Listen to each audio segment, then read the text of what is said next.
Hey everybody, this is Emily Duplessis here with Rental Rookie. Thanks for tuning into this video, and I just wanted to take a moment to address one of the number one questions related to getting started in real estate investing, especially with rental property, is how much money do you need to actually buy the property? And I'm not going to necessarily spend a ton of time here talking about the lump sum of cash that you're going to need, down payment, financing options. I actually want to talk about a little piece that's often overlooked and often not discussed when it comes to thinking about how much cash you need to invest in rental property. Now, what I want to talk today about on this short video is this idea of cash reserves.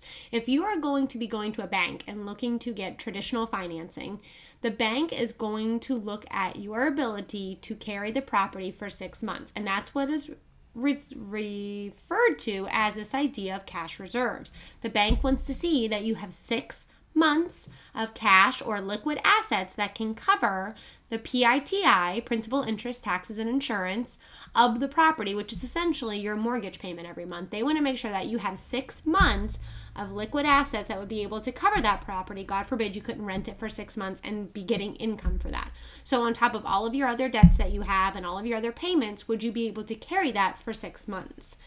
This little tidbit related to how much money you need to invest in rental property is often overlooked, and I wanted to just spend some time talking about it today. Now, if you're going to go buy a property with all cash, this isn't necessarily something that you need to be worried about. It's only if you're going to be going to purchase a property and obtain financing through a bank or a financial institution.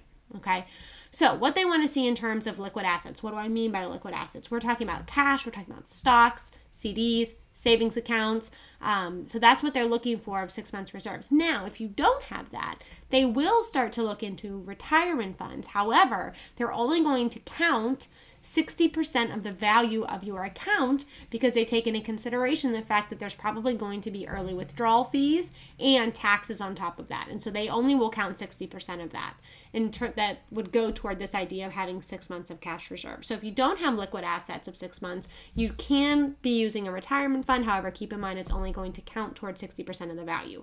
So I just wanted to clarify this idea and throw out there, you're going to need that extra 6 months of cash if you're looking to buy that first property, or if you're looking to buy multiple properties after your first one, you're still going to need that 6 months cash reserve. So I hope this video was helpful. Stay tuned to our Facebook page. We've had a lot of questions coming in, and we're going to start answering them with short video clips. We found a lot of people like to see the videos, and so that's what we're going to start doing more. So definitely stay tuned because we're going to have a lot more coming out in the next couple of days. And until next time, happy investing.